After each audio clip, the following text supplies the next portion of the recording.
make them pay. You! No talk. Play! What's the plan? I'm thinking. No talk! One chance, Mason. We'll take it.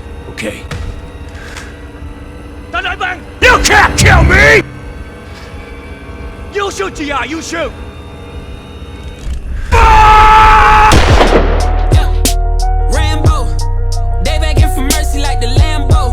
Boys and girls of all color, creeds, sexes, ethnicities, religions, and whatnot.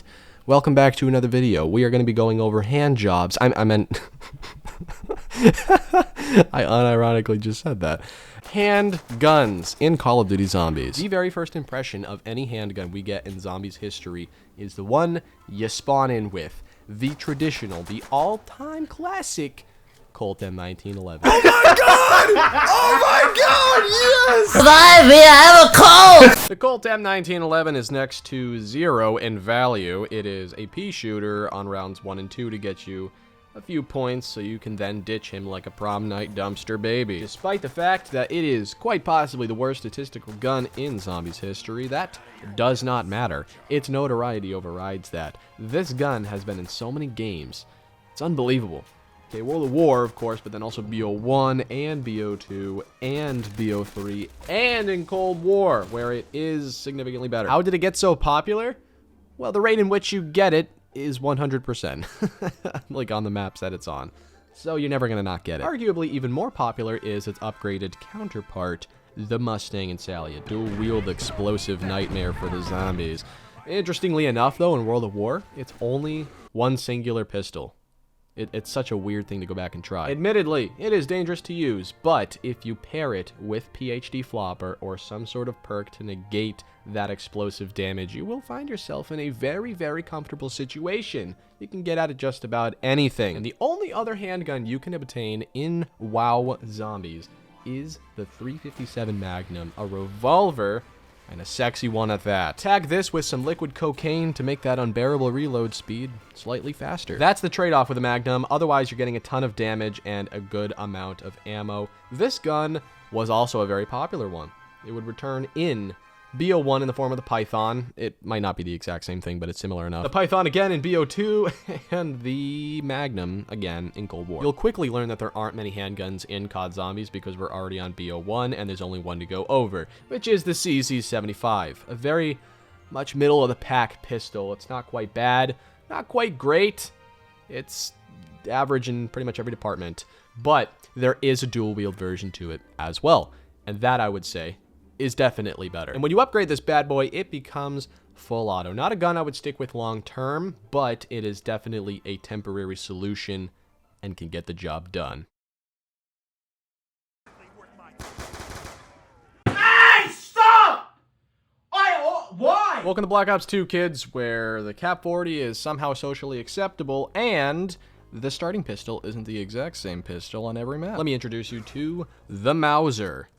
It is not different. Statistically, it is the exact same, but when you upgrade it, it becomes the Boomhilda. It's essentially a laser gun. It's very different in that way. And the best part is, it is exclusive to Origins, therefore adding value to it. Did somebody mention map exclusives? Well, let's shift on over to Buried and meet the Remington New Model Army. Let's be honest, 10 out of 10 people that get this gun do not look at the numbers, do not care how good it actually is. It is good, but really people are getting it because it's just so damn cool. When upgraded, it becomes the Sasha Frass, which is a very uncool name, but you know what? It works, I guess. This is a gun that is genuinely exciting to get because you can only get it out of the box, you can only get it on Buried, and it's probably the best of all of them. The Executioner is the only other one with a chance. This is actually a very fucking powerful gun. You know, now that I'm thinking about it, the Executioner is probably the best because it's sort of unfair. It's a shotgun pistol. And all I mean by that is it has a spread like a shotgun in the form of a handgun. So it's versatile, but also very, very impactful. And when you upgrade it to the Voice of Justice, badass name, it becomes a lot more badass. It's a one-shot with double tap and upgraded up until about the mid-30s. So just before you hit the 40 mark, you're going to be able to one-shot zombies reliably. The 5.7 is pretty good. It's a lot like the CZ75 if I had to make a comparison, because like the CZ75, there is a dual-wield version of this gun, and honestly, The 5.7s, the dual-wield 5.7s,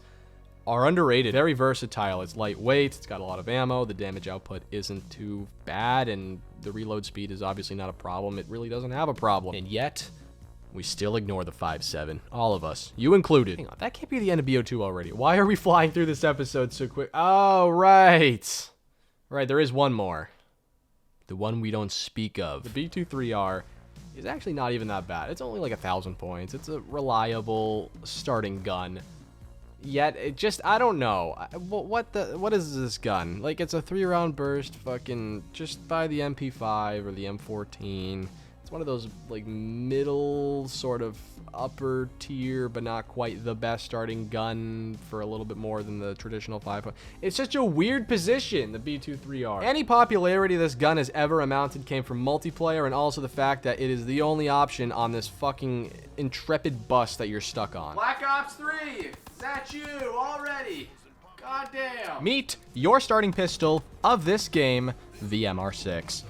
They decided to not continue the ongoing M1911 that had been ongoing for a very long period of time. You know, they just get you so well acquainted with one gun and they make you love it, and then they fucking tear it from you and it just makes your balls swollen. Not that they're any different statistically, they're pretty much identical. It still remains as the dual-wield explosive upgrade. It's just no longer called the classic Mustang and Sally.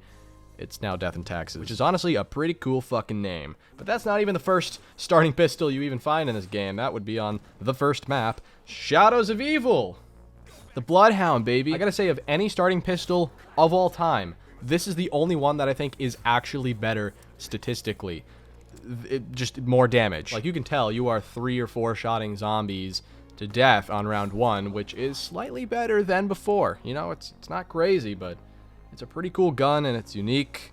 You get the meat wagon with the upgrade. Not better than the Rk7, though, because the Rk7 is a little bit better. You can buy it for 500 points. It is one of the 2 starting guns in Black Ops 3. The other one, of course, being the Shiva, but this one is definitely the way to go. If you choose the Shiva over the Rk7, you're probably the same type of person to wear gloves when it's not cold out. The Rk7 just seriously cannot be fucked with. That's actually not that good. It's like the B23R all over again. But if you do all of the Easter eggs in this game, you can spawn in with it going forward, like forever. Like, you can spawn in with full ammo in an Rk7 and in the respective starting gun that you are having on that map. And that's a pretty cool thing about Black Ops 3, a true incentive to complete all of the Easter eggs by giving you a big advantage early on in games for the rest of the time you play Black Ops 3 forever. I mean, I understand if you're somebody who likes to buy the Shiva, but get the Rk7, but you know what, no matter what you do, don't get the Rk9. I don't know why this gun exists. It's a machine pistol. It wanted to be included. Treyarch allowed it to be included, and look at what we got, a 750 point machine pistol that's not quite good enough to be an 1,000 point plus weapon that gives a lot of actual damage. It's also not cheap enough to pass off as quite a starting gun. See what I mean? I'm not trying to single out the Rk9, but I really do genuinely believe that if this gun were to not exist, I don't think it would fucking matter, to be honest. And the other 2 handguns in this game are both DLC guns, and they're both phenomenal. Genuinely great guns that really bring you back to these maps. On Zetsubo Noshima, the Marshall 16, the dual-wield Marshall 16s, both very powerful, sort of like almost shotgun handguns, sort of like the Executioner in a way. You have to be constantly reloading them, but the damage output is insane. And on Revelations, a futuristic handgun in the Rift E9 made its appearance. This is kind of like the Mauser's upgrade, you know, the Boom Hilda. I would make that comparison. It's a lot like a ray gun too, I suppose. It shoots a laser, ton of damage. Really can't go wrong with this weapon. It's as close as you can get to a wonder weapon without actually being a wonder weapon. So Black Ops 3 had some really powerful ones, some really good starting ones, but, you know, the Rk9.